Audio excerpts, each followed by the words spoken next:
Magelang hari ini. Warga Magelang, bendera negara Taiwan terpaksa diturunkan oleh panitia dari jajaran bendera negara peserta Borobudur Interhash 2012. Padahal, bendera sudah dipasang di sejumlah titik, baik di wilayah kabupaten maupun kota Magelang. Kabag Humas Pemkab Magelang mengatakan, penurunan dilakukan karena negara Taiwan tidak memiliki kedutaan besar di Indonesia, melainkan hanya memiliki kantor konsulat jenderal saja. Pihaknya juga membantah jika penurunan tersebut dikarenakan adanya protes dari peserta negara lain. Beralih ke informasi selanjutnya, warga Magelang, sejumlah panitia telah sibuk mempersiapkan lokasi dan memasang tenda di lapangan Desa Tuk Songo, Kecamatan Borobudur, tempat Presiden SBY dan Ibu Ani Yudhoyono akan mengawali kegiatan HASH-nya. Presiden dan rombongan akan menempuh rute VVIP dengan jarak 4 km lebih, menyusuri jalan dan pematang sawah di Desa Tuk Songo. Media yang akan meliput kegiatan Presiden tersebut juga disediakan di 7 titik. Wartawan dicarikan titik yang strategis dan view yang indah seperti Gunung Menoreh dan Candi Borobudur. Masih berkaitan dengan event Borobudur Interhash 2012. Warga Magelang, hari ini rangkaian kegiatan Borobudur Interhash 2012 dimulai.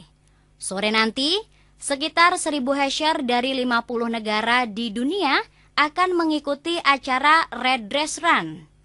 Mereka mengelilingi jalan-jalan protokol di kota Magelang sepanjang 4 km dengan mengenakan pakaian serba merah.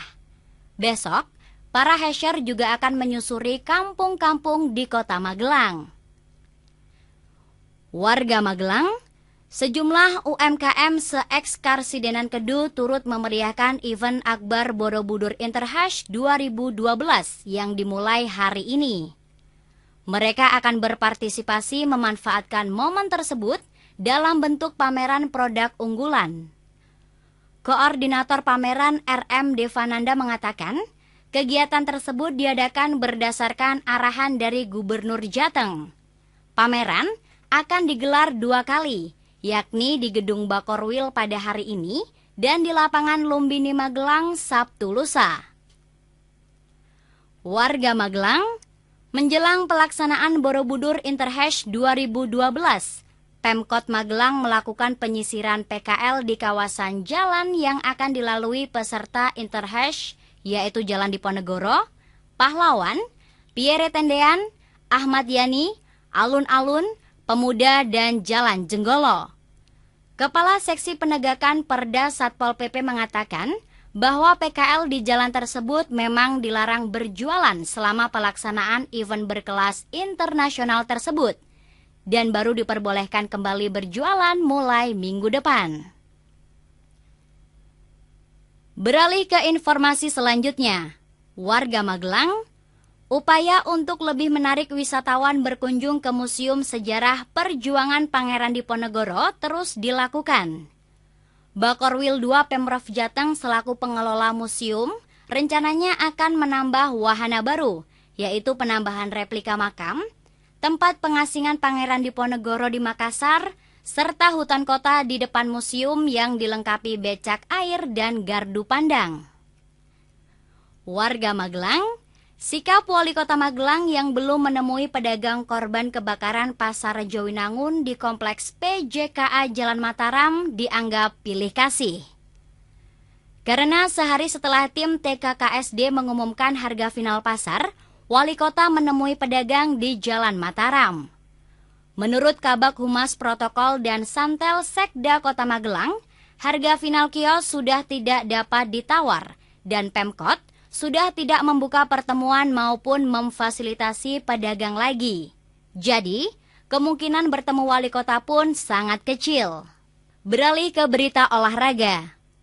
Warga Magelang, jelang tandang ke PSS Sleman, PPSMKN berlatih tanpa ditemani pelatih Danur Windo. Pasalnya, Dan Nurwindo didaulat menjadi pelatih Indonesian Selection melawan Inter Milan di Jakarta. PPSMKN hanya didampingi asisten pelatih Eko Pujianto, Agus Triyono, Febri, dan Dedi. Latihan tetap dilakukan secara intensif agar dapat mengalahkan PSS Sleman di lanjutan divisi utama. Warga Magelang, 4 unit usaha pemecah batu yang menggunakan mesin Stone Cruiser di Lembah Merapi dipertanyakan legalitasnya oleh anggota Dewan Kabupaten Magelang. Sampai saat ini, belum ada izin yang diterbitkan untuk usaha pemecah batu. Beberapa perizinan memang sudah masuk ke Badan Penanam Modal dan Pelayanan Izin Terpadu, namun masih ditolak. Warga Magelang, beberapa warga Dusun Gempol, Desa Jumoyo, Kecamatan Salam Magelang bersikeras ingin kembali dan menolak relokasi. Bahkan, mereka mengancam akan memindahkan Huntara yang sekarang ditempati ke Gempol. Padahal, dusun tersebut menjadi wilayah paling berdampak jika terjadi banjir lahar Gunung Merapi. Oleh karena itu, pemerintah tetap merekomendasikan wilayah tersebut untuk dikosongkan. Warga Magelang, untuk melindungi penambang kecil dan warga korban banjir lahar Merapi, Pemkab hanya mengizinkan sejumlah penambang manual di sejumlah sungai yang berhulu di Gunung Merapi. Meski demikian, sejumlah penambang dengan alat berat tetap beroperasi. Kepala Kantor Satpol PP Kabupaten Magelang mengatakan sudah mengeluarkan surat teguran kepada operator alat berat tersebut. Namun, langkah ini tetap tidak diindahkan oleh para penambang. Warga Magelang, sebuah truk bermuatan pasir menabrak Pasar Payaman di pinggir jalan penghubung Magelang-Semarang kemarin. Tidak ada korban jiwa dalam kejadian tersebut. Namun, truk yang melaju dari arah Magelang mengalami rusak parah.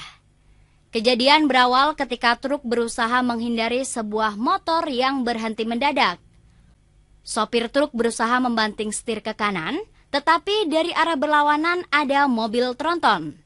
Demi menghindar dari tabrakan tersebut, akhirnya truk justru menabrak bagian depan Pasar Payaman.